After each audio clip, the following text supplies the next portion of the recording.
Mr. Wolf, we are back. It's been a minute. We're And back. before we get this thing started, I wanted to talk to you a bit, right? Because as I know, you have become the man about town when it comes to emulation and handheld devices in the emulation context, right? I've tried. You've become the man about town. I'll call you that, right? You are the man about town. You're the guy you talk to when you go, maybe I need a little bit of handheld. I want to talk about.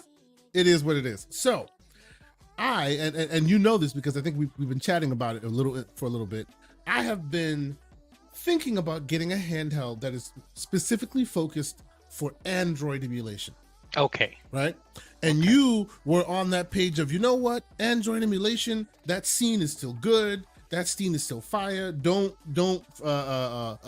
hold them back. Don't think that because of certain reasons that it's not as good as it used to be, right? And you were right. And I've been taking your advice on it and thinking about, do I want to get an Odin 2 and all these other things, right?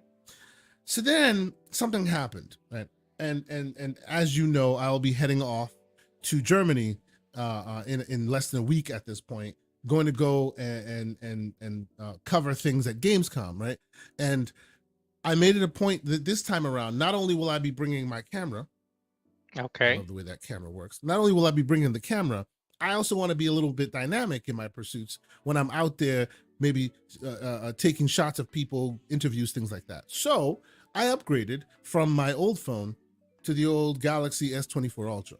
Oh, Okay? now So you're now in the big I got leagues. the cameras, right? I'm going to put the gimbal on it and all that.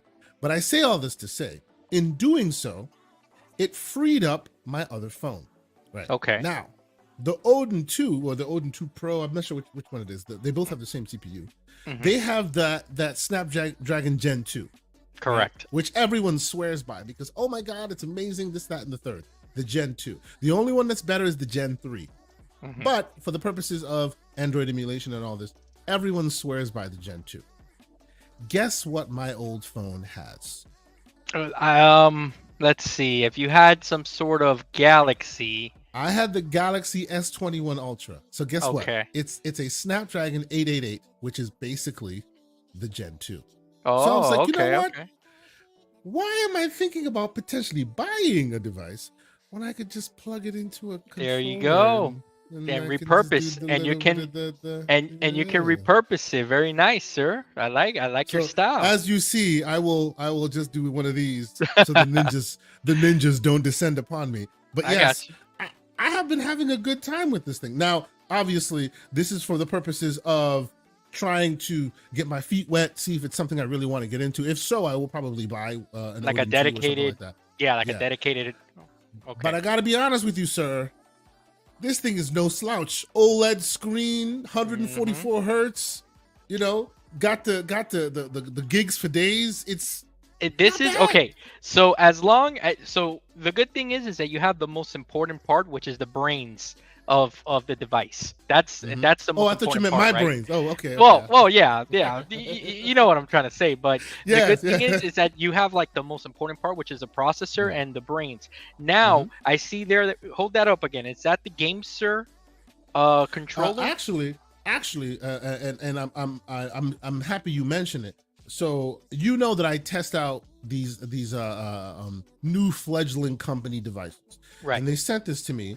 This is the MSD mobile gaming controller. So it's not the GameSir, it's not the big dogs. It is a guy trying to shoot their shot, trying to take the crown. It's not bad. It's got has two back buttons. Okay. Yeah, it's got a couple. And actually, I have another one. I've been testing a few of them out to find the one that I really like. But right. Yes, this is not bad. It's small in my hands because, you know, big man hands and all that. Right. It's not bad.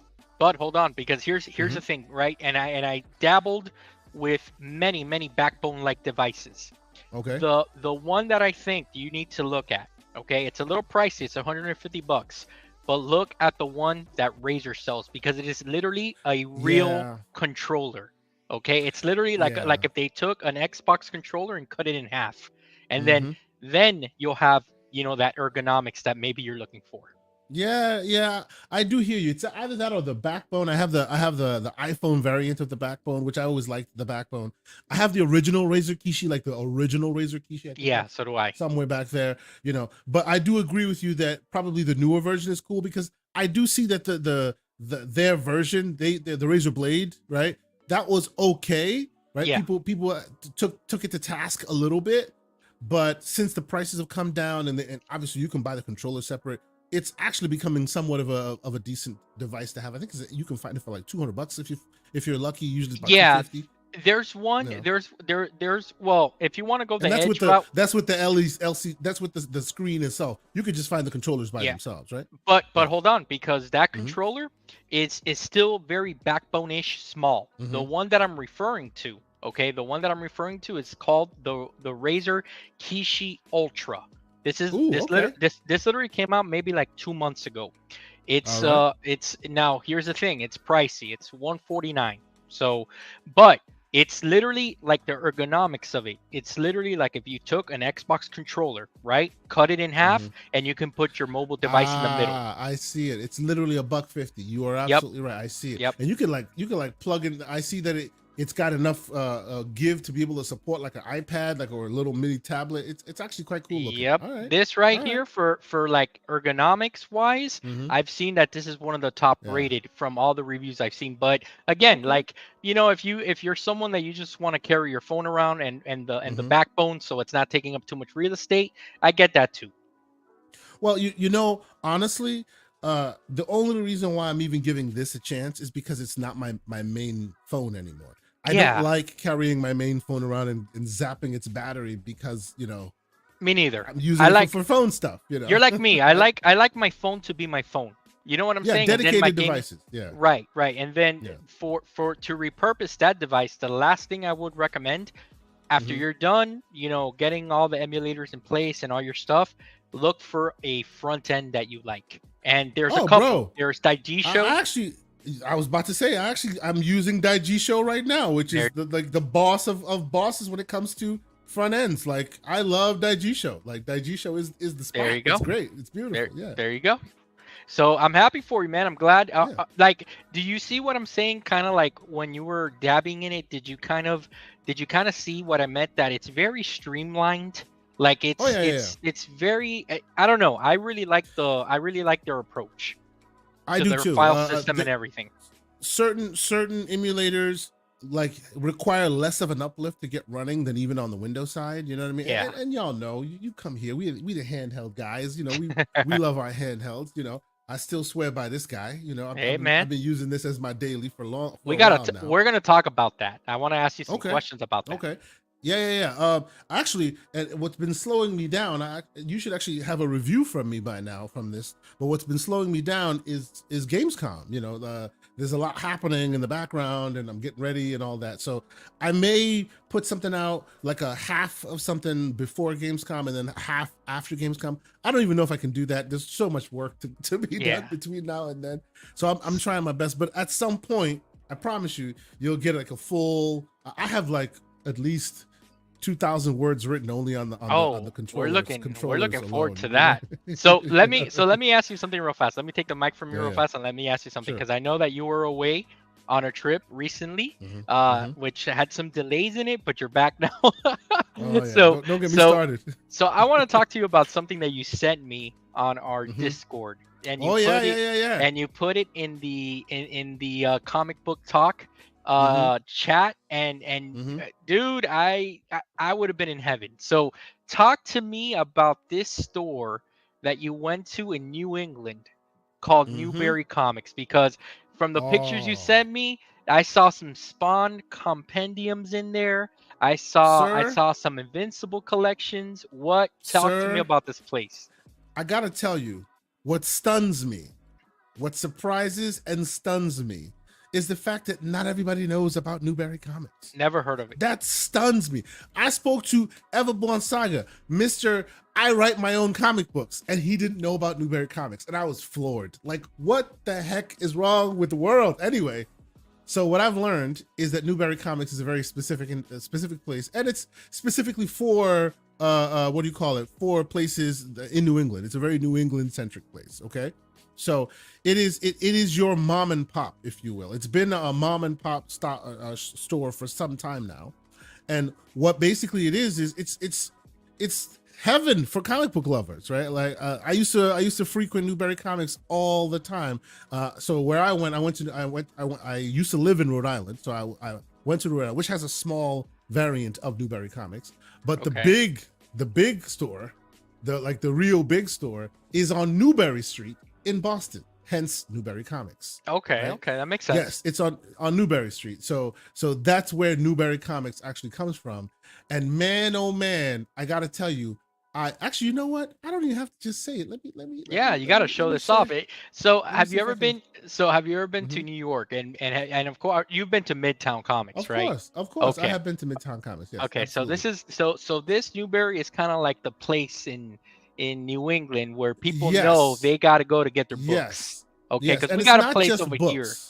It's not just books. It is the mecca of geekdom. It has been for a very, very, very long time. Yeah, it's where I go. Like the lower floors, nothing but records. Right. Okay. So back in the day, I was a DJ. Nothing but records. The whole place is full of records. That's where you find even the newest records that you want for your DJing needs and your new marks and whatnot. Right. The main floor is nothing but t-shirts and tchotchkes and that's where you can get all your what do you call them, the what the hell's the name of the Funko Pops, man. Yeah. The whole thing. There are 16 variations of Snoop Dogg Funko Pop. Did you know this? I had no idea, but I can imagine because they have everything. Bro, that's where I saw the Weapon X Wolverine, and my wife did not let me pick it up because my luggage was already covered. Like literally, he's got the Weapon X hat on, the helmet and everything. Oh man, let me tell you something, bro. The best one that I've seen, the best little Funko Pop that I seen was actually now that they started doing kind of like set pieces.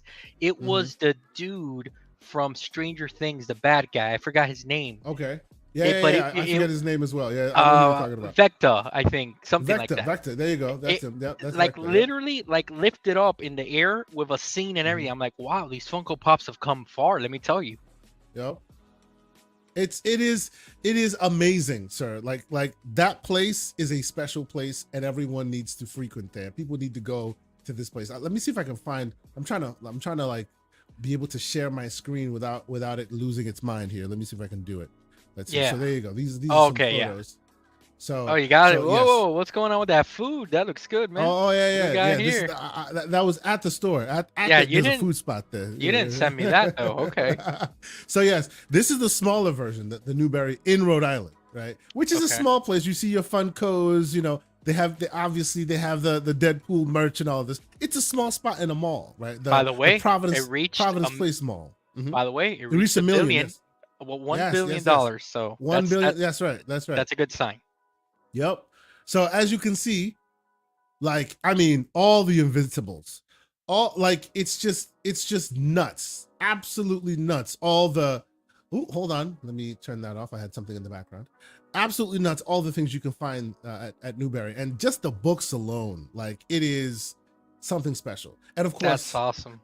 I had to pick up The Last Ronin, which is what I did. Oh man, yes, I can't believe you didn't have that already, man. But for sure, I did not have that. Well, I had I had read it digitally. I used to read like off of the iPad and whatnot. So whenever new books would come, I'd pick it up digitally. But I had to get my hands on the. You need the. Being a long time comic book reader, the digital stuff is so convenient, and sometimes I'm in the mood for it because you can go panel to panel to panel, which is it flows very nice.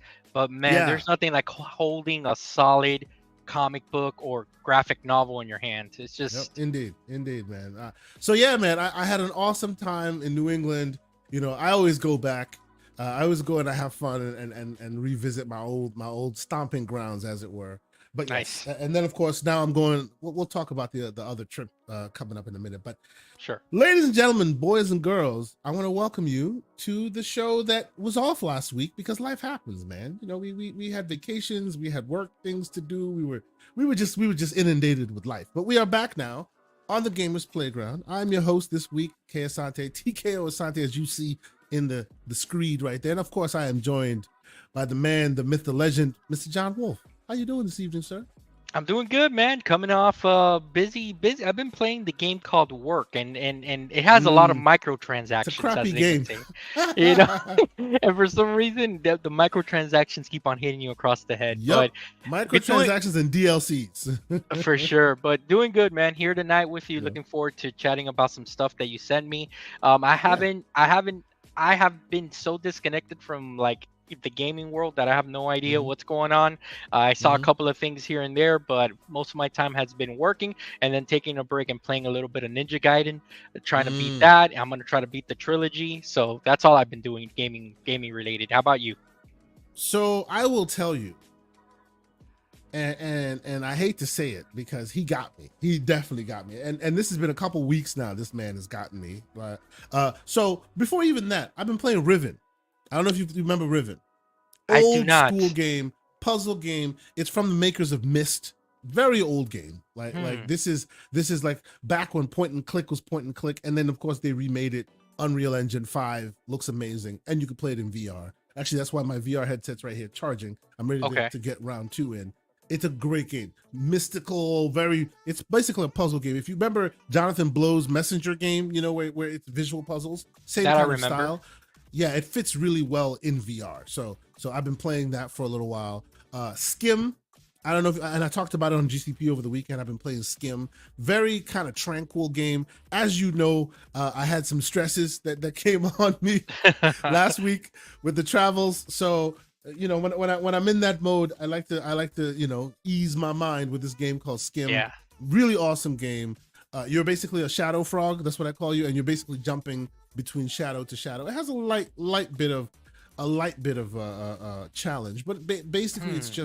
it's beautiful, it's tranquil, it's peaceful. Was that I the one really with am the enjoying that. with like the one color palette? Because I only saw the Yes, beginning of GCP. Okay, okay. yes. Yeah, Skim. It's really dope. I really enjoy it. It's just peaceful. It's like the quintessential palate cleanser game, and I've been really Okay. having a good time with it. But why I need a palate cleanser is because, like I said, we're gonna be talking about this sometime soon. The game that has been eating my life on this device is Soldiers.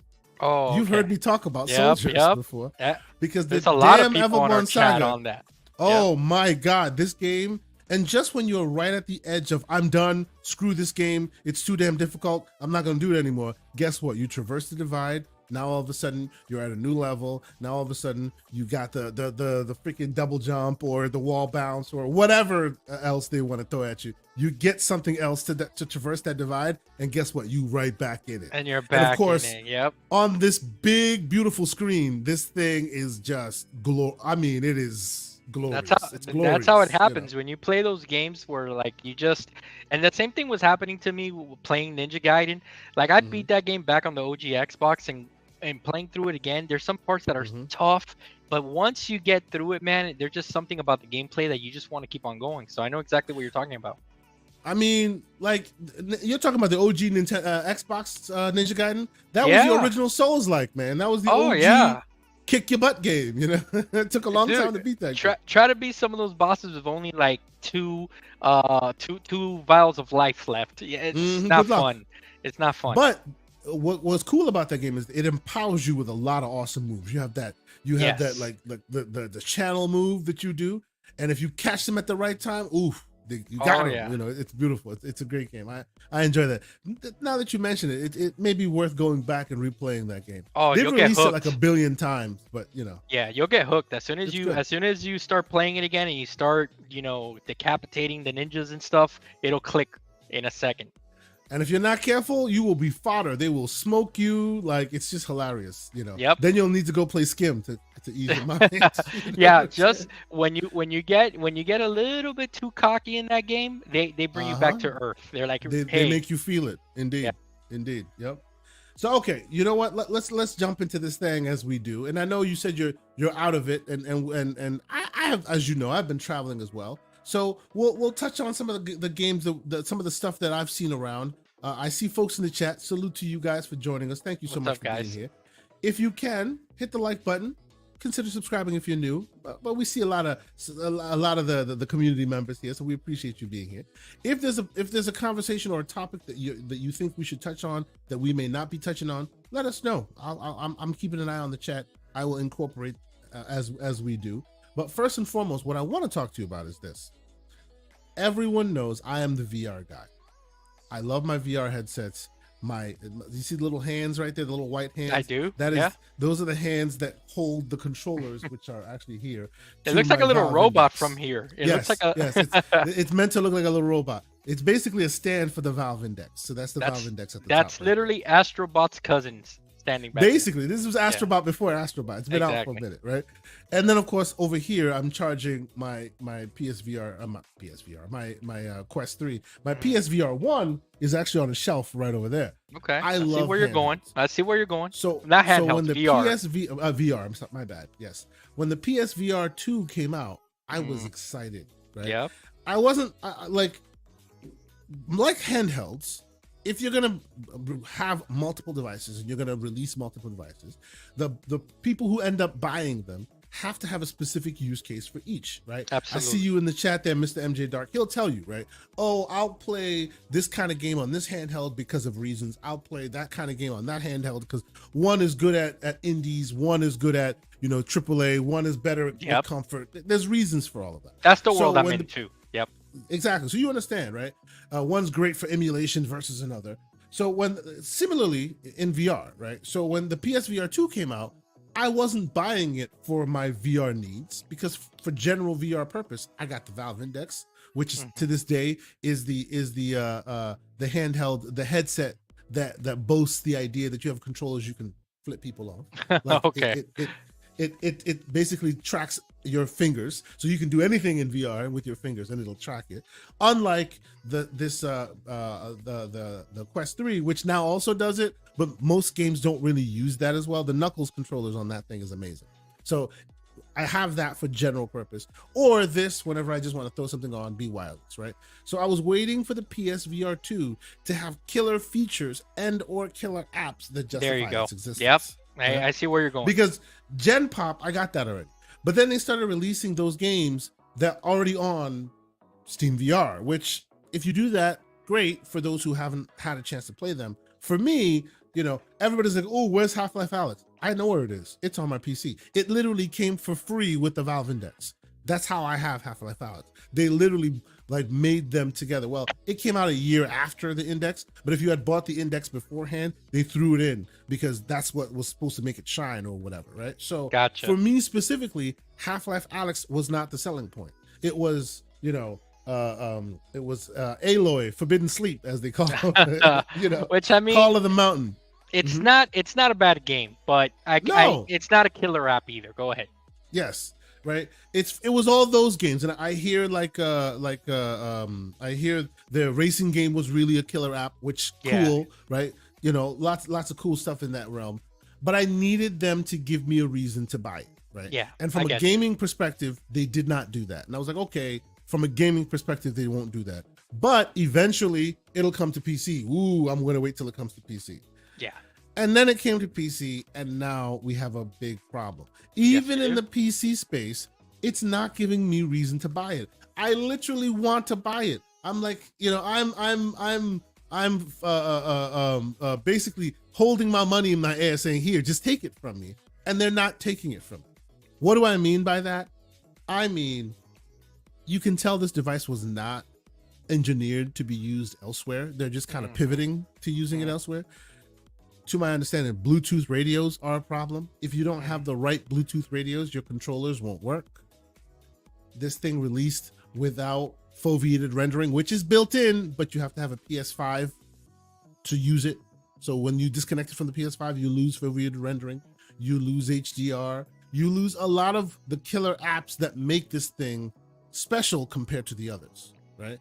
And now it looks like it's very hard to not only find the adapter, but when you do find the adapter, you better go to their website and find the right Bluetooth radio. Otherwise, your controllers don't work either. That's the problem. Yep.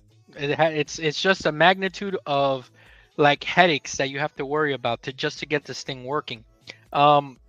So let me ask you, sir. You have a PSVR 2. Yes, I do. I don't. Right? And you have a killer PC, which can handle this thing. Mm-hmm. Are you excited to buy one? Like, where are you in this? Yeah. Okay, so excited, I would not use that word. Curious is more of the word, and the reason is because obviously of just the library that I would have, just in combination with the PSVR 2 and my PC. I did have a Quest 2, but I sold it off because I wasn't using it. I was just sitting there collecting dust. The PSVR 2, the justification there was that I got it for a very good price. So I ended up shout out to Latin Quarters. Shout out to Latin Quarters, and the one killer IP, because you know how we are. We are as gamers. It just takes one or two games to really get us engaged, right? Yeah. The one for me was Resident Evil 4. Resident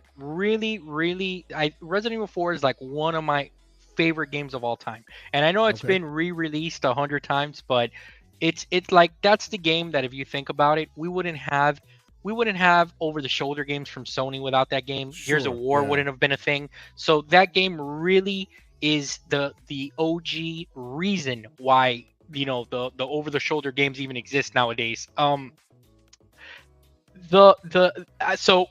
let's cut to the chase here. When I saw that the little adapter was going to release, I quickly went on the day it released. I was a little bit late to get to the website, to the Sony Direct website, because work stuff sold out instantly. I'm like, oh, okay, that stinks. Okay, let me try other websites. Sold out everywhere. I'm like, okay, let me put auto in stock alert thing that I have on my browser. Boom. I would check it periodically. It would be in stock. As soon as I tried to check out, sold out. So it's very obvious that either bots are buying these things, and not Xbots, but either bots are buying these things, or they're the small amount that they are making of it is being sold out quickly.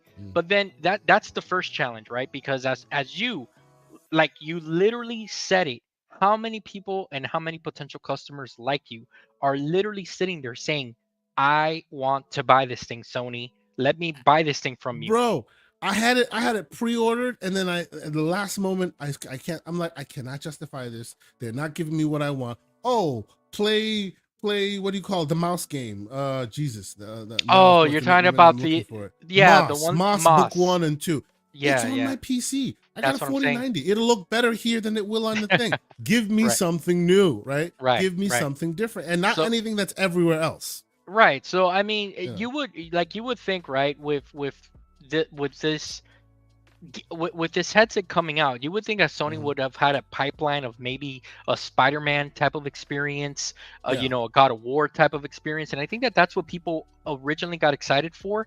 And now that time has passed, not to say that stuff isn't coming, because we really don't know, but it looks like there is a pivot here where it's like they tapped out and they said, let's at least try to salvage this thing somehow. So let me ask you this, because let's get into the technicalities of this, because of what you're saying of the limitations here. Why do you think that you need this accessory? Do you think that this is a cash grab, this $60 accessory that you just can't connect the headset into the USB? It's not a cash grab. It's not a cash grab. Actually, it's funny. And I see Floodzilla in the chat. He's gonna laugh when I say this. There are certain variations of AMD graphics cards that don't currently and forgive me, I don't have them I don't have the numbers in my head right now. But currently, if you own those AMD graphics cards, you can run PSVR 2 without that adapter. Really? There's a specific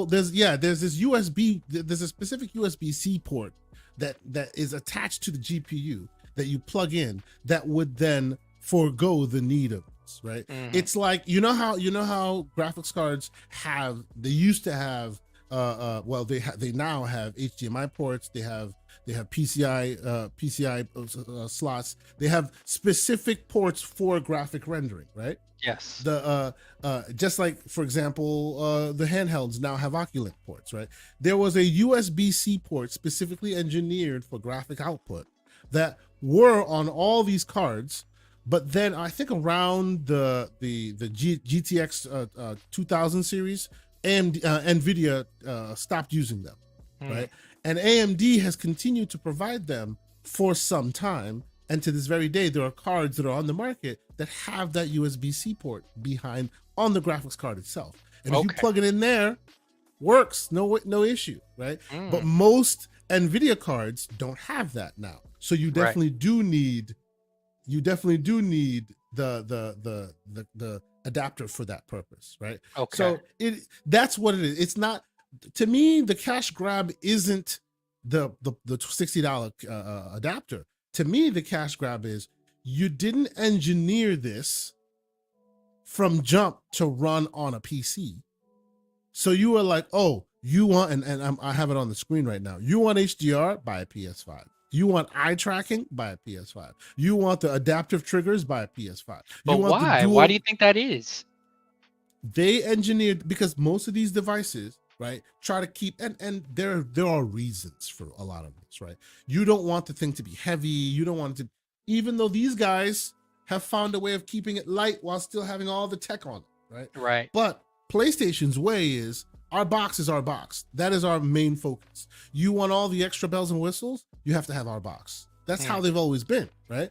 And this, what they're doing now, is learning the hard way, the hard lesson, that maybe that's not how you should be thinking in the first place, because you may need to pivot your hardware to salvage it for other uses, right? Hey, we're gonna sell it to PC users. Great. Do you know the number one deal breaker is for me, besides the not having interesting games on it? The number one deal breaker, the reason why I would have bought this thing, well, two of them, HDR and eye tracking. Because currently, it is cool. Most of the headsets that I have, and most of the headsets in the environment in general, don't have HDR, definitely don't. And most of them, unless you're buying the $4,000 big expensive ones, don't have eye tracking, right? There's rumors that there will be a new Quest. The Quest Pro had eye tracking, and that was $1,500 or whatever, right? And that was the cheaper version, right? They eventually slashed the price to get it to $1,500 or whatever.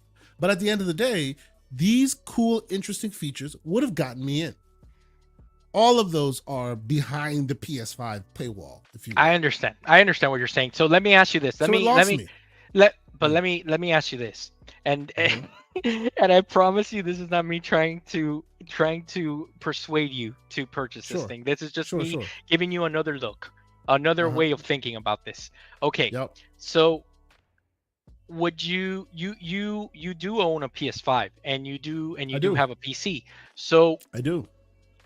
Would you be able to justify it to yourself for, especially for the reduced price that they are currently selling, to get so that you can use it for those features that none of your other headsets have on, while knowing that that's only going to work on the PS5 for now? Would you be willing to say, you know what, these features are PS5 exclusive, I can still use the headset outside of the PS5, but if I want something for this, I'll go here. Good point. So, to answer your question, if we lived in a world where they had games, like proper games, to justify its existence, right?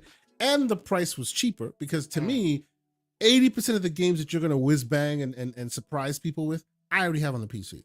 And it runs better here, right? So if you want me to jump in, I need that Black Friday deal. And oh, by the way, when I get that Black Friday deal and I'm in your ecosystem, I need the games to be undeniable. If you do that for me, I would justify buying it for the PlayStation 5, which is in the living room, and then I use it as a limited, debilitated experience on the PC if I need it, because I have other headsets in the PC that I'm fine with, right? I could have justified that, but today it's too expensive. There are barely any games, and where I like to play my VR, you're tethered and you don't have half as many features as my actual headsets do. Yeah. It's lost me. Yeah, you would have needed that killer IP to justify it. I And, gotcha. and honestly, to me, it's not the killer IP. I understand that a lot of people buy hardware specifically for a game. I'm not necessarily like that. I just need to see that you support your hardware, right? So in other words, if you weren't going to support your hardware, oh, we're taking a loss, we're going to put it to the PC platform, then you make sure you find a way of getting all these features supported by Steam VR. And guess what? Steam VR would take care of the rest. That's a A good point. bunch of the developers would update it, put the HDR in it so they could use it. A bunch of them would enable eye tracking, because a lot of the games already have eye tracking because of other headsets that have it. As long as you allow these features to live elsewhere and allow other developers to make use of them in the Gen Pop world that is Steam VR, then you have me. But you're limiting it by only putting it on the PlayStation 5, limiting it even further by only having games that you guys are building, and that's few and far between. You know what I mean? So it's and like the ultimate limitation, it's more than $300. Yeah, I gotcha. I mean, all good points why you Yeah. shouldn't, like, why it's not an impulse buy for you right now. It's sad for me Um, because I want to buy this thing. I I really gotcha. do. I want to And buy it, but I just can't. and I will Yeah. tell you, from using from using the headset, it's pretty Mhm. impressive. It really is. Yeah. Now, is it $400 impressive? I don't know about that, especially when you have as many other headsets as you do. Bro, That's the thing. this thing is super impressive. Yeah. Like, super impressive. You know why? Because when you bought it, it was X amount of hundreds of dollars, and it couldn't do half the crap it does today. Every month or two, they add a new feature. Oh, what do you call it? What do you call it? Apple comes out with really cool tech, really interesting ways of doing things. They're like, oh, hold my beer. A minute later, now this thing can do that. This is why this Zuckerberg, is yeah, like, it's he's the taking it device, man. serious. Yeah. Yes, you know. So let me ask you this one last thing. Mm. Maybe, and again, I'm just telling you, I'm just throwing things at you because Yeah, maybe I'm you're giving you trying to something to make me think open about. my wallet. Yeah, you know Okay. what? Yeah, sometimes those pay pigs get lonely. Okay, so I hear you. let me ask you this. How about, do any of those, ask yourself this question, do any of Mhm. those other headsets have the nice OLED screens that this has? Because maybe that alone, would that alone be a pivot at 4K, better resolution on the games? How about that? So I don't disagree with you on that, right? I don't disagree with you, but for me, the OLED screen is one piece of the puzzle, Mm, right? Yes, the OLED screen is great. I hear the blacks are excellent and all of this. No doubt. I have OLEDs around. I know how great OLEDs can be. I solely agree with that, right? But for me, an OLED screen is only as good as its driver. And in order to use the OLED and the HDR in the way you want it to use it, you have to use it on the PS5, which is the equivalent of a 2000 series NVIDIA card. I gotcha. I see what you're Right? saying. When So I have the 4000 series here that could really use that thing to its fullest yeah, capacity. I'm like sorry. this purchase right now for you, like, you know, in the way that you're kind of, in the way that you're kind of thinking about it, would be like if you Mm. were to buy a PS Portal. You know the Yes. limitations, but you're Yes. just curious and you just want to play in the Sony waters. The only Gotcha. time you will hear me talking about, oh, I bought one, is if the Black Friday deal was undeniable. And if What that was is that? the case, I'll be there. What's your price? 249. I mean 249, 200, and I'm running out the door, that kind of thing. Okay. Because Okay. then the tech is justified, right? Then it's like, oh, that's a steal, right? Because you're walking in knowing you'll never get to use this thing to its fullest capabilities. And I that's got you. okay if the price is right. Yeah. Yeah. I got you. Okay. Okay. Yeah. So yeah. I feel you. So this is just me bringing this thing up to shed a tear because I really wanted to buy this thing. And right now, like I said, until there's like an undeniable deal, I may not be that guy that jumps into these waters. It is what it is. Unless maybe I hang out with the one John Wolf at some point and I wear his headset and he Oh, for convinces me. sure. Who knows? Oh I haven't man. actually put one of these on yet. So I maybe that's a change. I personally think, you being a VR guy, you were to Yeah. come to Mr. Wolf's domain over here, you Yep. try on that headset and you play some Gran Turismo, I think that you would be Mhm. sold, but See, and I hear you on that, but the reason why I push back is that I've been able to try on and use the what do you call it, the Apple Vision Pro, and I still didn't buy it. Okay. And that is the creme de la creme. Yeah. Nothing beats it from a visual perspective. It is the GOAT, but it's still no. Yeah. Ain't nobody gonna pay $4,000 for that. It's just VR is in a place, and we had an episode not too long ago that we talked about this. There's just days that like I really want to play on this thing, but I just don't want to put on something on my head. And I think that is always the challenge with these things, that either like you're a VR head or you're not. And if you're in the middle somewhere, you can do with or you can do without. You know, me, I can do without most days, but there are some days that I'm like, you know what, let me just put this thing on. So one piece of the puzzle that I will leave it off, and when you get this adapter, because I'm sure you will at some point, when you get this adapter, you and I need to talk, because there are a few like bombastic AAA games that you may not be aware of that you need to play when you have this headset. And I'm talking about, people always go Half-Life Alyx. I contend there are at least 2 games that are better than Half-Life Alyx that normal people just never play. And I'm talking not this world where you have these tech demos. Oh, this is cute, Beat Saber. No, I am talking about monster AAA immersive storytelling, lose your life graphics that'll make you lose your damn mind games. I'm down. That normal people just can't play. But you got to get that headset working. When you get that adapter, you let me know. We'll talk about it. Maybe we'll record footage. That's the problem. You can never really record footage. I hope. I mean, I hope I can get the adapter. That thing's sold out every day. I don't understand. Yeah. I'll also be on the hunt, even though I don't have one of these devices. If I'm able to get the adapter, maybe I'll pick it up and throw it your way. Okay, but yes, cool. I need you to try, and just so you know, obviously Half-Life Alyx, everybody knows it. You know, it is what it is. We call that the radio hit, right? But because they were closed recently, and salute to them, pour one out for them. Ready at Dawn. Oh, dude, I saw that over last week. I was saddened. Lone by that, Echo. actually. Lone Echo. Lone Echo. Okay, let me write that down. I contend. Write it down. Lone Echo. I contend that it is a game that beats Half-Life Alyx to the, hey, this is what a AAA game looks like. That's on Steam, right? That's on Steam, probably. It is not on Steam. It is. What? It's not on Steam. This is the crazy part. It's not on Steam. It's an Oculus exclusive, but it's not even on the Oculus Quest. It's on the OG Rift. So you're gonna have to download the Rift, install the game there, and then there's ways of moving it to Steam VR. But it's not too difficult, but it's just difficult enough that Gen Pop will never play. Okay, I'll look it up though. I'll look it up to see if we do that little project one day once I get this stuff. And then the other game, and I'll look it up real quick. The other game is Insomniac Games, made like one of the best VR games known to man. Okay, Stormland. Okay, people need to play Stormland. I never heard of that. It is so good. Also locked as an exclusive behind not even the Quest, which can be just downloaded in the store mobile, because those games are so AAA they won't work on this Android powered device. It's a full PC, gotta have big ass graphics card for it to work. And Insomniac's game was amazing. Like, it makes you feel like $1 million playing that game. Anyway, let me tell you, I'm looking at these Lone Echo screenshots. This looks pretty impressive, bro. It is impressive. Lone Echo 1 and 2 are one of the greatest looking games.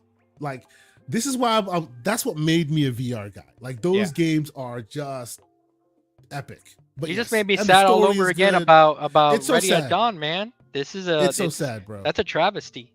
It is a travesty of epic proportions that what needs to happen? Went the way they went. You know what needs to happen? The same thing that happened to Tango. Someone pick up these people, please. Like, do us all gamers a favor. Pick up the studio, because we need someone to make the order. Yep.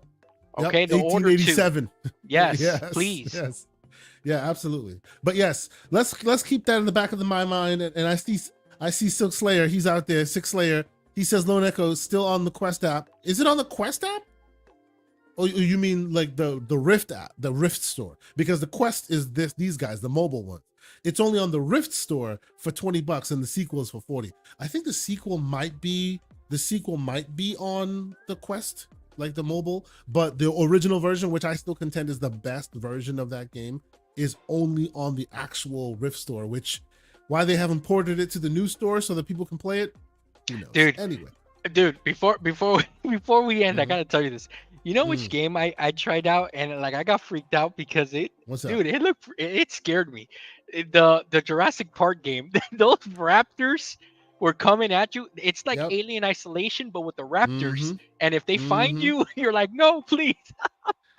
That is the number one reason why Oh, I don't play VR games. I don't play horror games in VR. I oh played man, Resident Evil in yeah. VR. It is the most frightening experience I have had in ages. I'm You're just talking like, about yo, the demo of the knife when the girl puts the knife up to your eyeball in the beginning. Remember that in the bro, kitchen?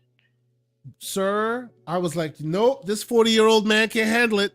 That Graybeards is was real. I'm done. I took it that off. I was out. that was pretty intense, man. I'm not gonna Yes, lie, that was pretty absolutely, intense. absolutely. Yep. So okay, let's move on from this, and I just a quick touch point, because we're here talking. We always want to talk about handheld games, handheld gaming, and all of that. We've been talking about the 7840Us and the 8840Us for a minute. Just a little touch point to let people know that the Strix Point devices seem to be on their way. Mm. GPD just unveiled the Pocket 4, which is a Zen 5 handheld, and it's got the Strix Point and 144 hertz display. Now, if I'm not mistaken, these aren't actual gaming handhelds. So as you can see, they don't really have controllers on them anywhere. They are just your standard, as you can see, if you check the measurements here, it's like a notebook, if you will, little handheld computing device. Productivity. But they do productivity, yes. But Yeah. they do come with the Strix Point APU, which you want, because that means you have all those optimizations, right? That we're looking for here, right? Now, since these are just straight Strix Point, I suspect they also still come with that 780M GPU that we've been seeing on all these devices forever and a day. So you will get optimizations, you will get benefits, but it won't be, oh my God, gobsmacking, next gen handheld device kind of stuff. I got get like at last blush, I thought I heard them say it was like up to 30% optimization gains, which is great, right? Yeah, it is. But there's another one coming called this. It's Strix Point being the CPU base. It's Strix Point Halo, and the Halo would be the upgraded graphics processor. So the same Strix Point with an upgraded graphics processor. Okay. That's where you're gonna see like handhelds like this, and hopefully the next ROG Ally come out and give you like next gen blow your wig back performance and things like that. So, right, because the sweet spot would be, to give you the best of both worlds, right? To give you that performance and also longer battery life with more frames, because that's exactly that's in the world where we deal with console gamers who want to see next generation performance graphics, a la all that. That's Strix Point Halo, right? That's where it looks like it will be. So this is just to let y'all know that the hardware is out there now. They're playing with those waters, but it's not like the next gen stuff we're looking for just yet. Yeah, but it's these are the baby steps. These are the baby steps. And look at the price tag. It's going to be under $1,500. Okay. Under. So good luck. Yes. Yeah, that means that those handhelds, those next gen handhelds might reach the $1,000 mark. Yep. So okay, let's spend the rest of the time chatting about AutoSR. Now, I know I asked you to watch the Digital Foundry video and just kind of get a base understanding of what your understanding of it is. Yep. So and for those, and I won't play it here. I want people to go check out the video for themselves. So I love what Digital Foundry does from a hardware, from a technical perspective. They are the gold standard. They play in the waters in the waters of the warrior from time to time. We won't hold that against them. Hey, 1080p makes you a better gamer. Okay, come on. Stop it. Their technology parlance is beyond reproach. So we'll respect them as such. So I'll ask, if you're interested, go check it out. But I'll ask you, Mr. Wolf, as a layman in general, right? Yeah. You heard what they had to say about it. What are your thoughts? What is your understanding of what this thing is? Yeah, so it's my understanding is that basically, and you correct me if I'm wrong here. What I got out of it Mhm. is that this is Microsoft's way of incorporating upscaling into Mhm. Windows. Okay, so the same way that they have the auto HDR features, I guess that they've used their AI upscaler for you to enable it, and then you don't need, they hope that you rely on their solution rather than than the Nvidia solutions of the world, AMD solutions of the world, etc. I Mm. do have some questions for you because this part I didn't understand, but Hold up 1 sure. second, real quick. Six Slayer says he tweeted me a picture of it on sale, and yeah, indeed, maybe I haven't been paying attention. It looks like the not the Rift, but the Quest has Lone Echo for $20 right now, which means they've ported it over. And if that's the case, I might be able, because usually they do the dual entitlement thing. You buy one here, you get it somewhere else. That means I might be able to finally play the OG Lone Echo back on this device.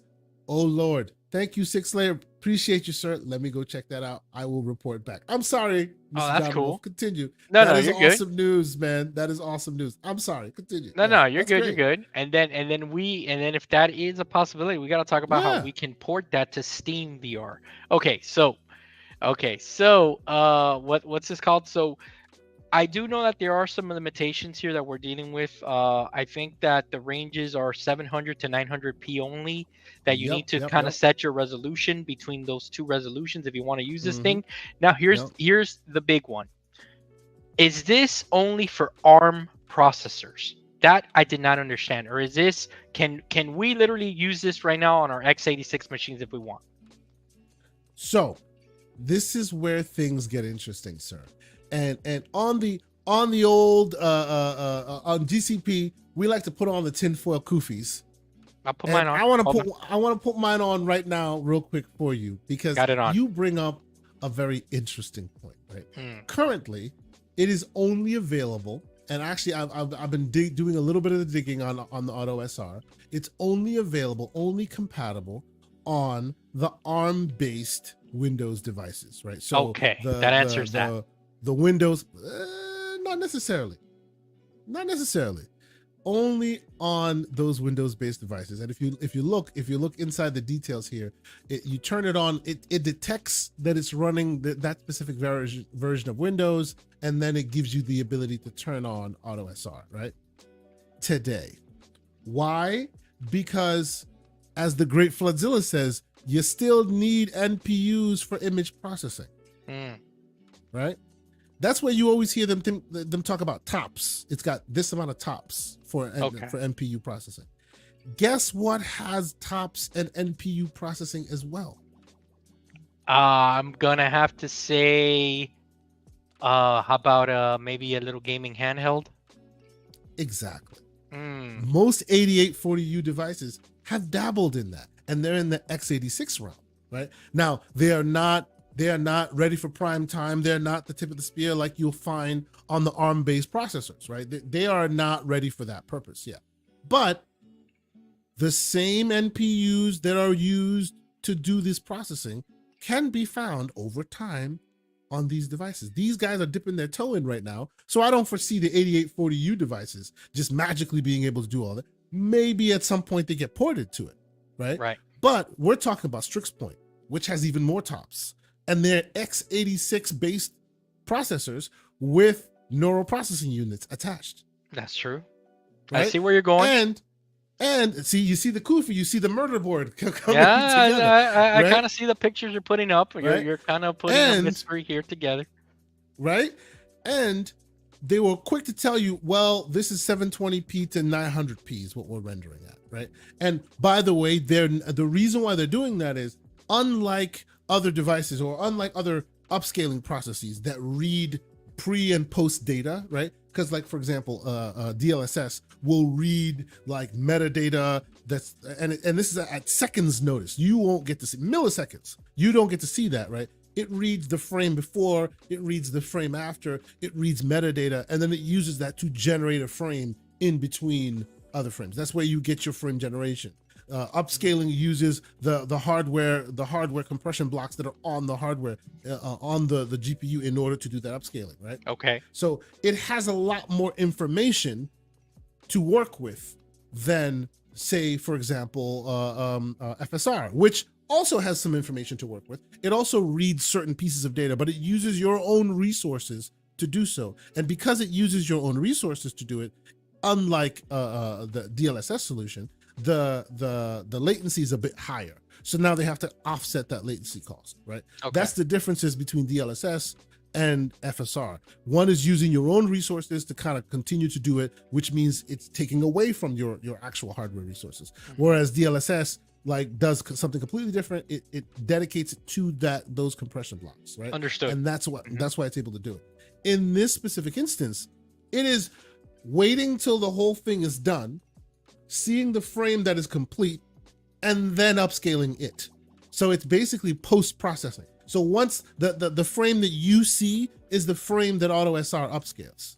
Right? Okay. And okay. and as Floodzilla is saying, it's all based in software, right? It's no hardware related. Just like Auto and HDR. That is FSR. Yep. Just like Auto HDR. So, it's taking what exists and then upscaling that. The reason why that's interesting is if you do that, every game has a HUD, every game has text. It does that to all of it. Whereas DLSS and all the others can upscale the image separate from the HUD, separate from the text on the screen. This upscales everything you see, right? And why that is important is, why? If you were to stretch that to 4K, you're ruining the image. But Kay, hold on. Let me. We're putting the breadcrumbs. Gee, I wonder why Microsoft would want to do something like this. Because only on devices between 6 to 8 inches, right? Those devices, no matter how much you scale it, you don't need to go to 1440p. It still looks great. A 720p image can be upscaled and look immaculately great on a smaller size screen, right? And when you're doing that upscaling, you're using far less resources to do what you need done. Bingo. That way, those resources can be offset and put someplace else. What does that sound like, ladies and gentlemen? It sounds like they're preparing for that eventual hardware, not necessarily even the hardware they're going to release, but the platform that allows for handhelds within an Xbox ecosystem to exist. Right. So I contend that in addition to the hardware they'll make, there will be a world where you'll be able to go and get the next ROG Ally, and it will have NPU-based x86 chips that then can also make use of that as well, right? Exactly. You want the first party, go for it. You don't want the first party, you have one of these, you can do that too. Now, there's something that you said that caught my attention. Not only, so right now they're kind of testing this out, they're rolling this out. They're very limited on their resolutions here, but you did say something that caught my attention. Since it's upscaling the whole image, right? Everything on there. Do you think that perhaps this is a place so that if you were to connect this to a bigger display, you can get advantages of being upscaled? So the thing that's interesting about that, right?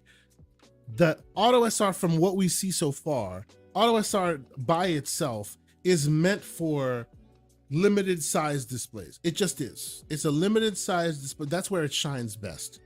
But the plus side of it is, since it's a post-processing upscaler, it can be used in conjunction with anything, like anything. So you can and obviously it all depends on how well the AI is trained. It depends on a lot of factors. But at the end of the day, you can see a world where you have a bigger screen, right? You have a proper device and you want to upscale it. You can use an eGPU and then upscale that with AutoSR after it's done what it does, right? Gotcha. It's not beholden to one technology versus another. It will literally take the end result of whatever you did, even if it itself is an upscaled image, and then upscale it again. Gotcha. So let me ask you this also.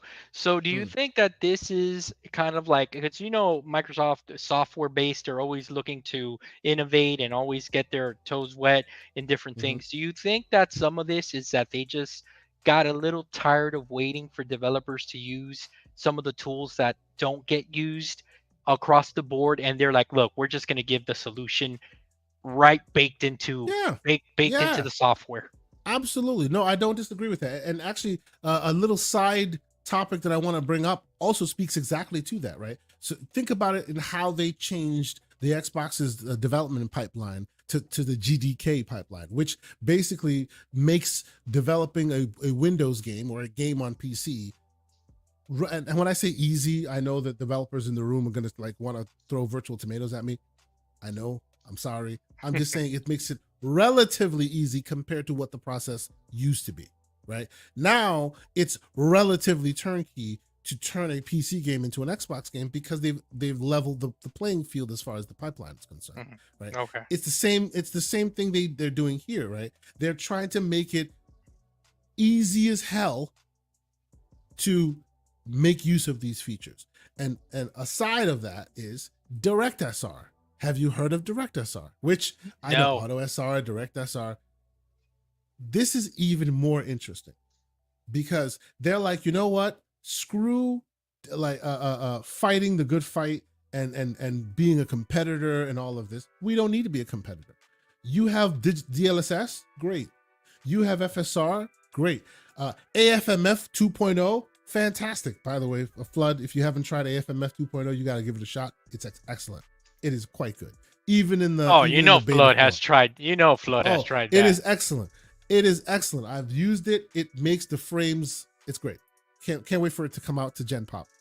No matter what technology you use, DirectSR is like bring your own upscaler.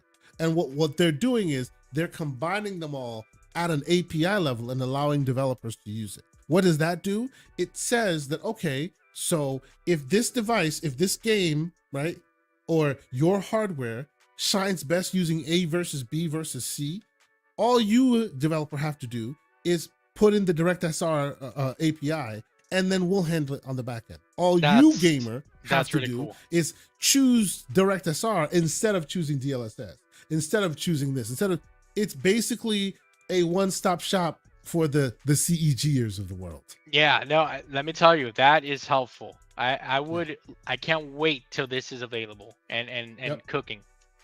Yep. And 6layer, great call out. Another great app that people can use to this very day. Right now, go get it. If you have one of these handhelds, Windows-based, this thing is your best friend. Lossless scaling. Yeah. Great application. You turn it on, it runs on Windows. Obviously you buy it through Steam, but you can turn it on Steam and then run an Xbox Game Pass game. As long as it's running, it upscales any of the games you want it to upscale. You can even do frame generation. It's relatively cheap. I think it's $3.99 or $2.99, something like that. It's really cheap. You just run it in the background. You're not getting the frames you want. You want that thing you want to be able to play like a AAA game, like what do you call it? Ghost of Tsushima.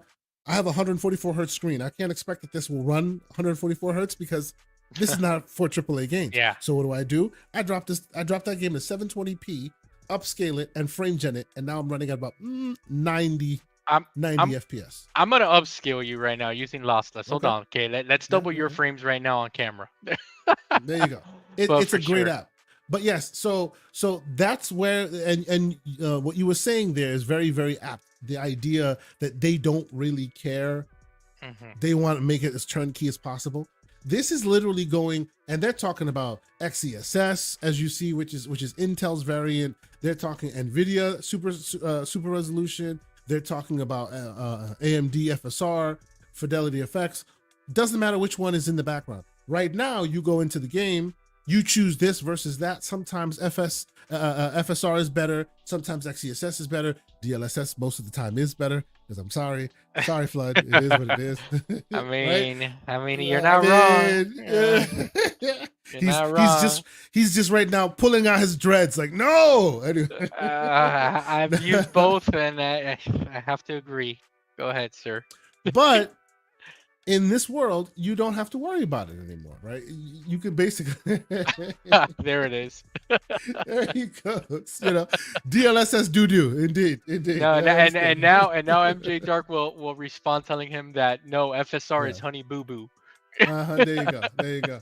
But no, like I really do appreciate that these guys are heading in this direction, because that makes it easier for you and There's anyone to jump into right these waters there. without necessarily having to worry about it, you know? There's a couple of things that I think that I want to ask you about this because I Mm-mm. can. We're trying, like, without saying it, we're trying kind of to say that the foundation is being laid right in front of us. They're Yep. building the blocks of where we think this is heading Yep. to, right? So there's a couple of aspects here that I want to get into with you. The first one is the eventual rumored worst kept secret called the Xbox handheld that Mm. we all think is coming, and all right, that's number one. All right, and we think that some of this stuff we've already covered it. That's what they're kind of getting ready here, setting the bed for. How about Mm-hmm. this? Let me throw this curveball at you. I also think, and maybe you're with me here, that some of these features, right, like the auto and the direct SR, how about if it's a play to keep manufacturers and developers in bed with Windows and not migrating over to Steam OS once that is completely, if that's ever rolled out, because now there is some competition and not, in what I'm trying to say is that the more features that they give these OEMs to say, hey, you should be using Windows for these reasons, for these potential handheld gamers. I think that the more of this stuff that they do to make it more enticing, the more that it's going to be a little bit harder a choice to make. Should we go Steam OS? Should we go Windows? What do we do here? And I think that stuff like this is actually a good thing for them. You know, while I won't go all the way there and say that it is either or, because Windows development is entrenched at this point. It can never lose, right? I don't see a world where everyone transitions away, but Mhm. you do make a point in that they're trying their best to stay in the game, right? Yeah. So that there is no world where because we all know that Steam is slow walking towards a world where they work even closer with Windows, as far as like making a maybe a Steam OS variant for, say, a Valve Index or something like that, and they let Hmm. Proton be the thing, right? The thing is, Proton works great in its walled garden, right? There are many games, and let's be clear, Linux allows for so much more dynamism in that space. So even if it doesn't work, you can make it work. You can work it out, right? Hmm. But that requires a level of I wouldn't even say intelligence, of know-how that you shouldn't expect from just everyone. And in the world we live in today, you don't expect that any old person will just pick up a Steam OS environment, a Steam OS system, and just be able to work it. Right? It works great. Don't get me wrong. There's a reason I keep my Steam Deck. I will keep my Steam Deck for years and years and It's years. I think it's wonderful. Yeah, amazing. yeah. They've It's a done really wonderful good device. good work. Yes. Yep. But Windows exists and Windows will continue to exist. And they, looking at Valve, because I agree with you, the competition is becoming a bit more stiff. Hmm. Looking at Valve, they now have a vested interest to also push the envelope a little bit. Because if you don't, they're going to leave you behind, right? If you don't, people are going to start treating you like a second class citizen, which you don't want to happen. You are now, you as in Microsoft, are now owning your ecosystem. PC gaming is your ecosystem. You just kind of gave it short shrift for a while. Now you're owning it. You're getting a bunch of Game Pass subs from them and all of this. So it's in their best interest to make these features so undeniable that they continue to be a main player in the game. I don't Right. disagree with you. Yeah. I don't think there's a world where we wake up one morning and Steam OS is everywhere, No, no, I'm not. Windows is a thing of the past. I don't know Yeah, about that. no. Yeah. No, I'm not suggesting that. What I'm suggesting is, like, how we've seen kind of like in the phone space. They Mm-hmm. they allowed themselves to be put in a position where they were passed by Mm-hmm. iOS and by Yeah. Android. They just they just got lapped.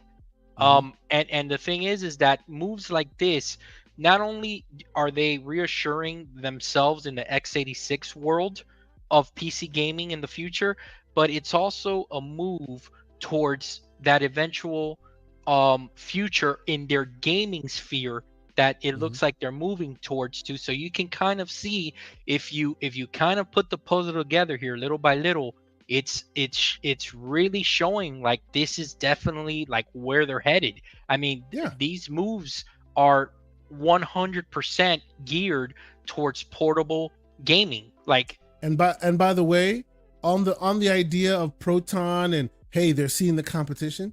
Take a look at this. So note, for an evolving list of games that work with AutoSR, visit Works on Windows OA, which is a third-party open source site that contributes that Microsoft Compute contributes compatibility data to. What does that sound like? hmm, It sounds like the Proton community site where they basically aggregate all the games that work. Is it working well? Is it not working well? Da da da da da. interesting. They're taking what exists now. They're seeing what the competitors are doing and they're rolling their own, right? So now you can come here. Now, obviously, this is in no way, shape, or form even close to what Proton is doing. Right. Like, no way.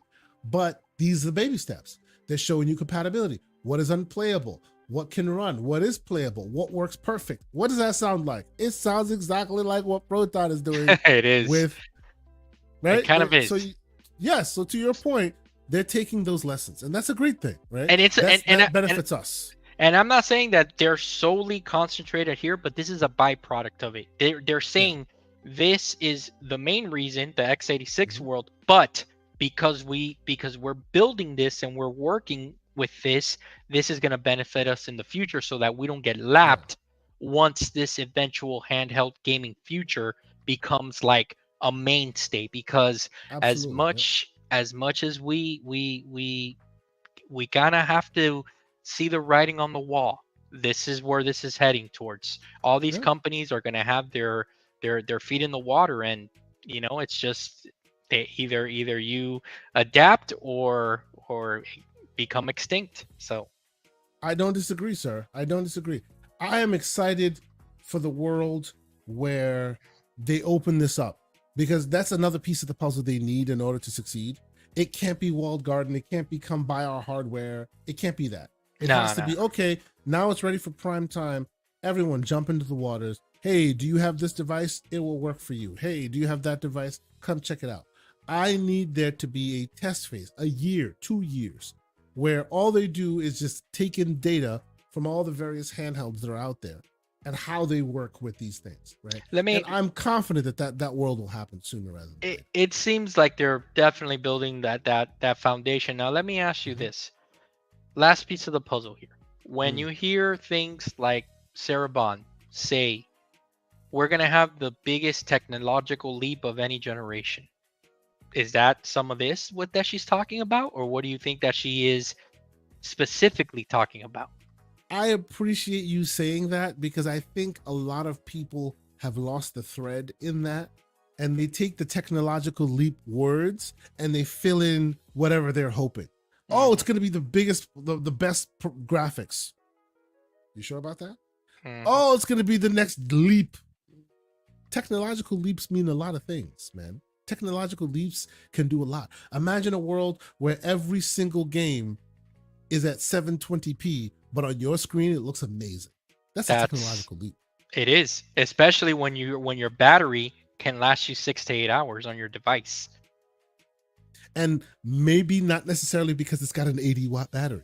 Maybe because Mm. it's rendered so low that it's able to account.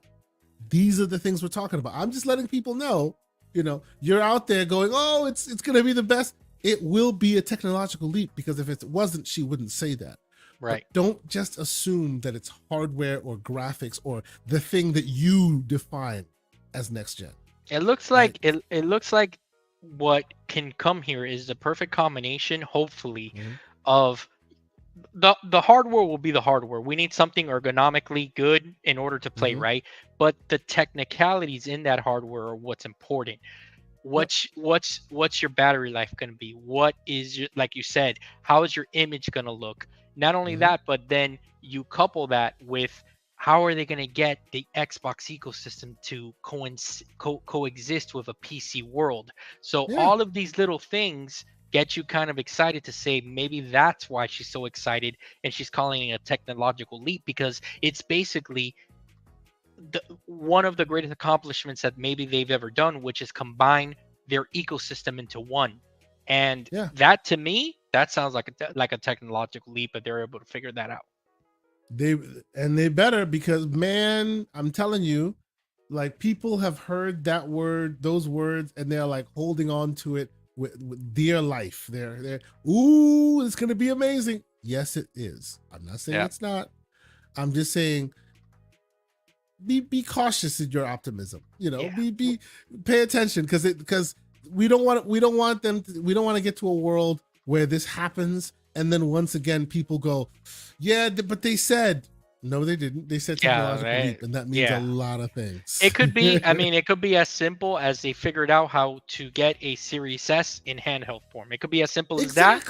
Or yes, it could be that they have their own version of marrying what we hope, right? Because I'm talking like, as a gamer, the dream.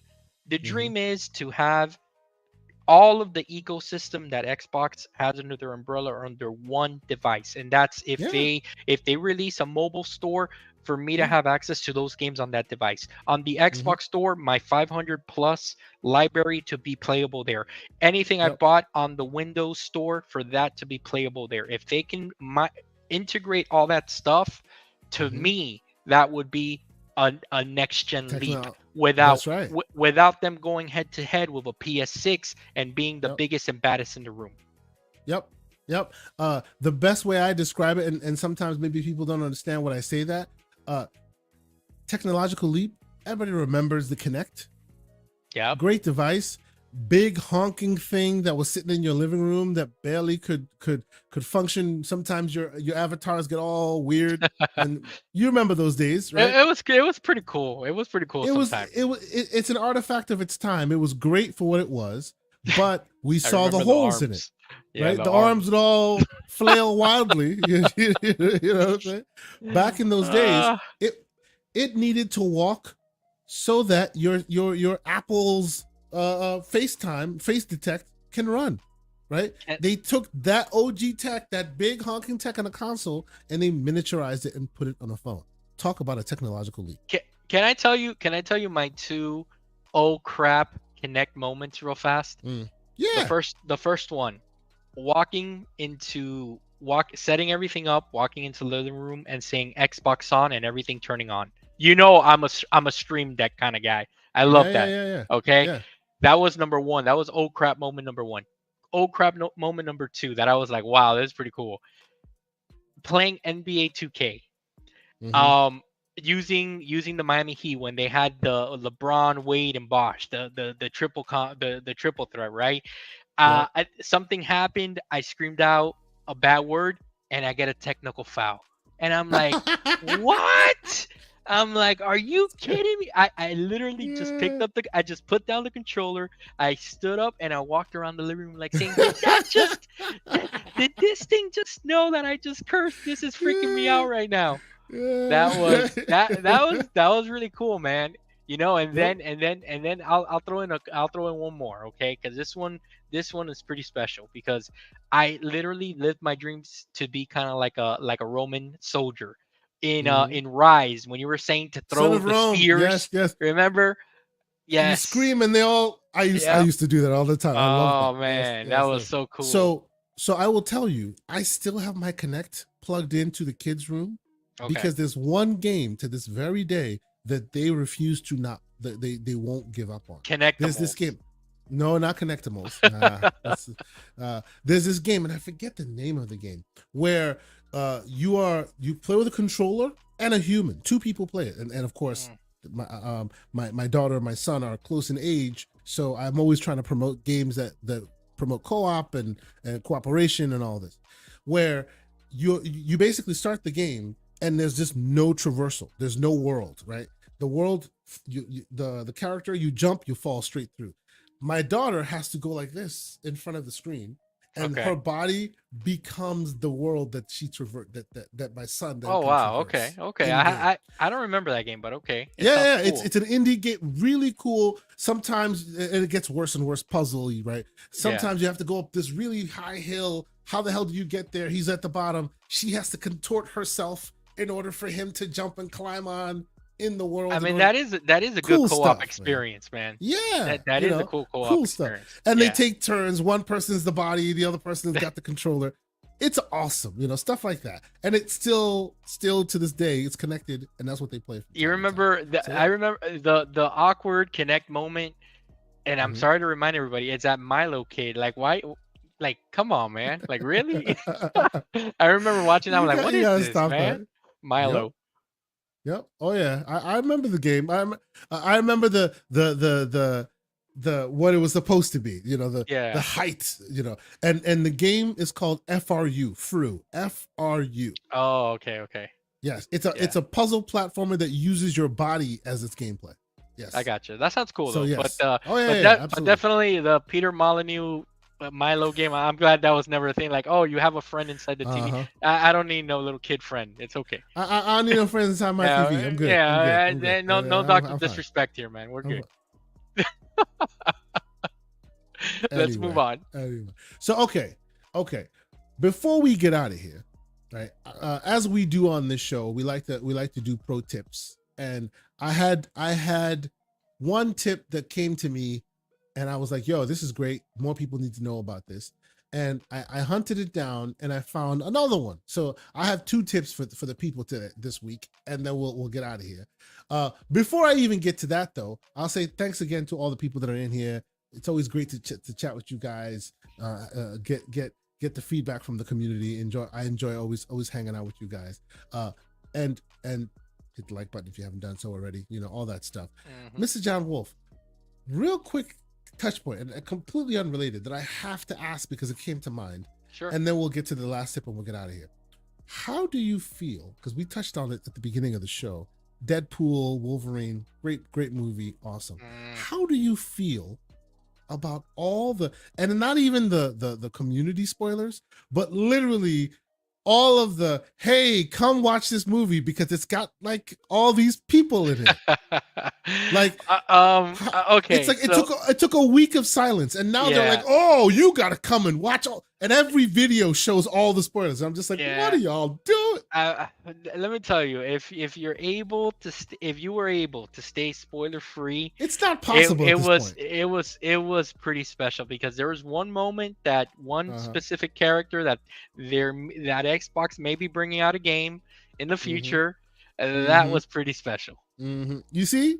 And now they're like, oh, well, what happened here is, I saw a workout video of how one of the old female characters became like, I don't want to hear. It's awesome to see this because I've seen the movie, right? It's awesome. I love it. I eat it all up. But what about those people who haven't gone to see the damn movie? I guess that their idea to make as much money as possible, okay, is to say, all right, we got the diehards week 1 and 2. We got the diehards, yeah. Now let's get some of the fans of those franchises in here to pick up the sales. I'm just saying the statute of limitation has not passed on this. Ryan Reynolds, I love you, man. You do great work, but even you are spoiling your own movie. That sucks. Come on. Look, we live in a world, honestly, where you gotta play and watch stuff or read stuff, comics. Constantly. As early as possible, man, or else otherwise you're done. It's over. Otherwise it's done. over. Yeah. Especially if you live on on social media and YouTube, you're bound to get spoiled. Yeah, man. So I guess I say that to say, if you are one of the rare few who hasn't seen the movie and it hasn't been spoiled for you, go watch that thing immediately. Now even the companies themselves who are advocating for no spoilers, they're spoiling everything. It's my favorite movie of the year, and honestly the best MCU movie I've seen since Endgame. And I will tell you that I've seen it twice already. Nice. It's so good. So good. Okay. All right. So all right. Let's get to our tips, and then we'll get out of here. So for those of us who love our old handhelds, right? If you haven't gotten a hold of this website, which I've mentioned it many times, I will mention again. Humble bundle, ladies and gentlemen. Yeah. Humble bundle. This week, I bought the Capcom Summer Bundle. Look at all the games that you can buy for $30 or less. I Now, picked something up too on if you Humble. really want to, you can buy it for less than that, but then you don't get all of them. Look at the collection, the fighting collection, the beat 'em up collection, freaking Phoenix Wright, a bunch of the Dead Risings, Street Fighter. Like, it is a who's who. I got one awesome better games. for you. I got one better Okay. for you. And this deal is still going. And this got me over 500 games on Steam. Go ahead and Okay. and go to the main link there, and I'm gonna show you something. Go to their bundles. Watch this. Go to their bundles. Games. Well, yep. Watch this. It should come up, one of the first ones. Go down here. There it is. Worlds Collide. Check out that bundle right there. All the way to the Oh, right. yeah. Look that up. Absolutely. Look that up. Absolutely. Yeah. I saw that. I saw this as well. $15 and you get like everything. Every single freaking Lego game known to man. Now for the record, the reason I did not buy this is because I have every single Lego game known to man on Xbox. So I didn't buy this one. But yo, it's awesome. Like, it's so cool. And the Lego games are great. They are like great. They never let you down. You can play with your kids. You know, it's awesome. I love for the handhelds. These will run like butter on these things. Absolutely. You know, that might actually make me buy it again, because it does run great on handheld. But yes, you know, all this. And then, because Mr. John will throw in one, I will throw in the last one as an honorable mention. I know not everybody does these offshoot websites. I have a lot of purchases on this site. Fanatical. They do bundles as well. They do great bundles. Like, look at the Star Wars collection for $20. I almost got this. Yes. It is like all these great old games. By the way, Bionic Commando, I still shed a tear. I can't play that on PC. Like, that's if true. you have a portrait display, this thing will not work for you. And by the way, it also does not have controller support, so you're gonna have to go into Steam UI and play with the controller setting. Wow. I've been able to get it to work on Steam Deck, but not on any other Windows-based. Let me ask you a question, right? Let me ask you a question. Jedi Survivor and The Last Jedi. I haven't played Jedi Survivor yet, but I did play The Last Jedi or the first one, and I beat it and I loved it. Yeah. Look, those games are good. I'm not saying it. The Force Unleashed games mop the floor with the new stuff. K, come on, this character was so cool.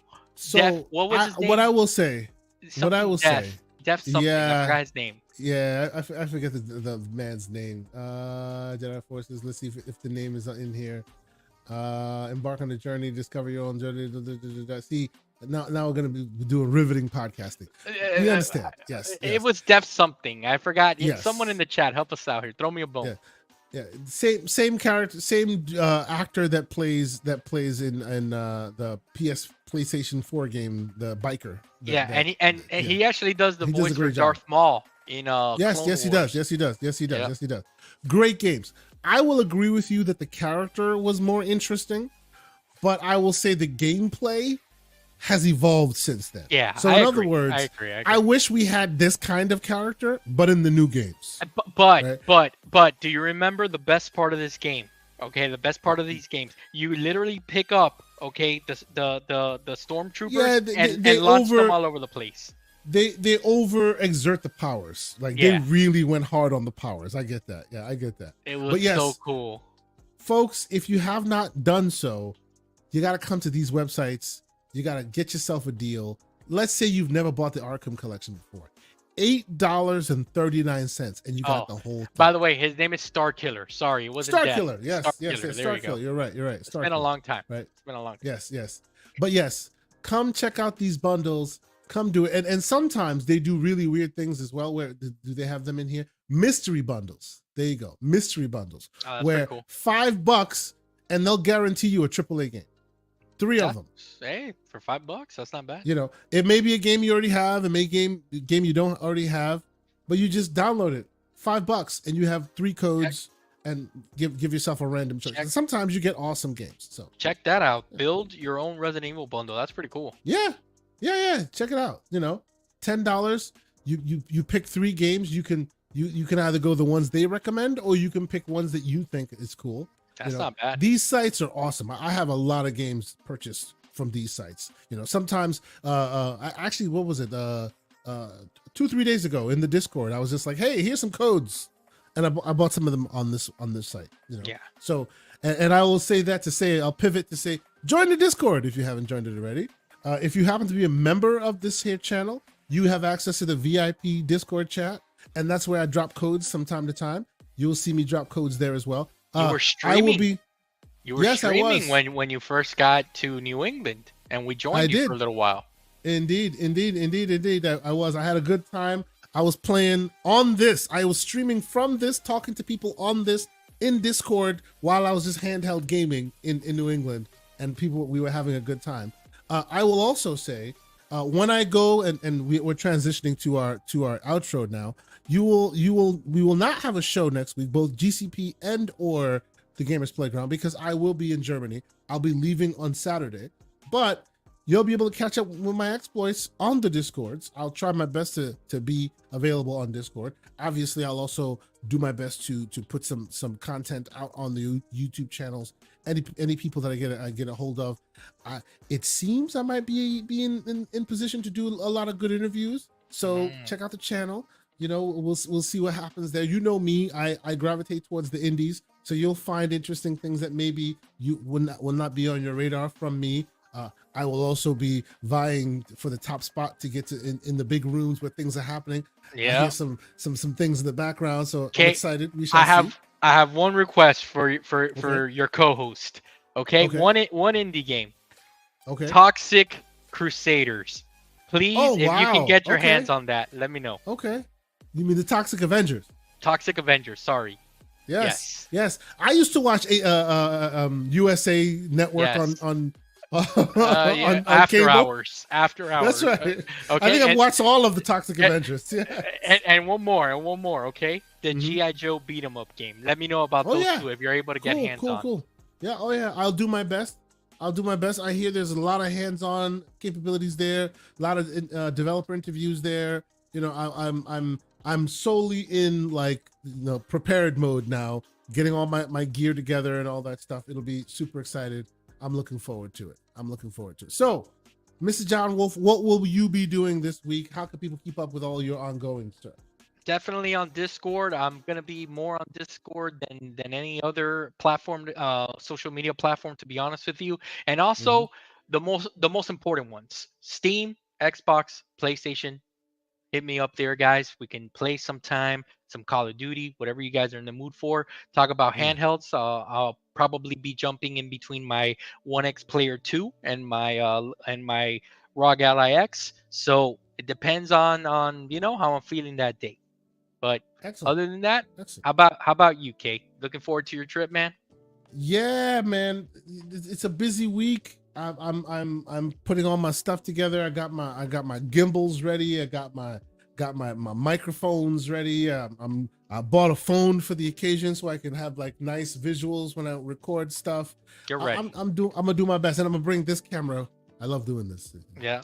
So I'm gonna bring this camera with me as well, in case I need to, do some quick vlogging and this and that and the third. So yeah, I'm trying to record as much as I can. I'll put it out there for the community to check it out. If you have some downtime, maybe no commitments here, but if you have some downtime and you're waiting, maybe to go to a show, or you come back from a show and it's a decent time in the States, maybe you can play and stream again through Discord and let us know how it's going. Yeah, absolutely. You know what? I can't make any promises, but I know there are some content creators that will be there. A few from America, many that are in Europe or right now. Maybe we do a podcast. Maybe an ungodly hour podcast. Who knows, right? It's 3 a.m. How come we don't got any viewers? What's going on here? Hey, man, keep an eye on your feeds. You might see one because when as I hear it, we are going to Germany. All they have is sausages, and beer. So hey, at some point, we may have a conversation about that. But yes, it should be fun. Okay, it sounds like a good time, man. We wish you well, Kay. I know you're going to Thank you. be representing GCP. We're very proud of you. Very excited for you, Thank you. man. Thank you. Thank you. And honestly, I Next can't year, wait. sir. We'll see. We'll see about that. I got a You big got plans. Japan. I know you I got got a plans. big I know. Japan I know. trip with the wife in March, and Yeah. you know how those things are.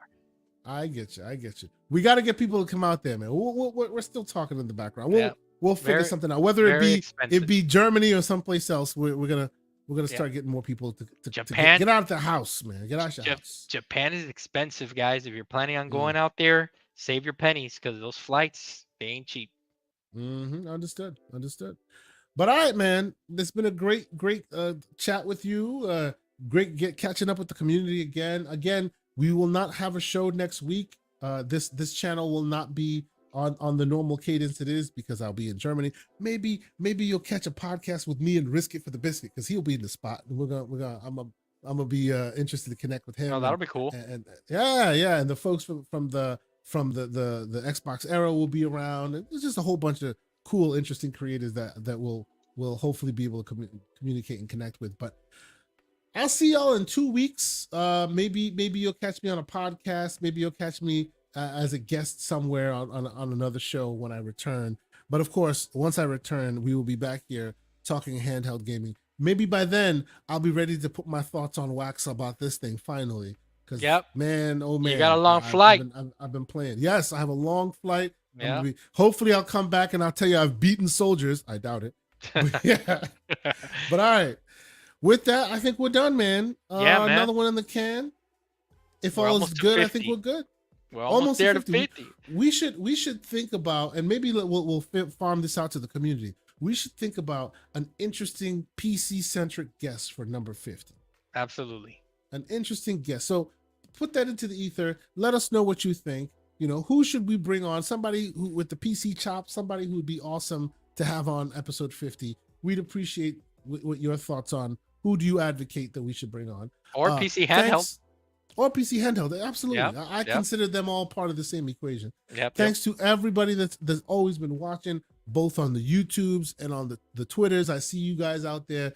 The numbers are swelling. We really, really appreciate you. You know, if you're on YouTube, don't forget to hit the like button on your way out. You know, leave us a comment. Let us know what you like. Let us know what we should do better. All that stuff. We always appreciate it. We like coming here, chatting games. We love talking about PC specifically. And we're not trying to be gatekeepers. We're trying to make sure that it's inclusive and let more people in the door. So how can we help you make it easier for you to digest and to consume? That's what we're trying to do. But absolutely, until next week or until 2 weeks from now, I will say peace. Peace. And keep it gaming.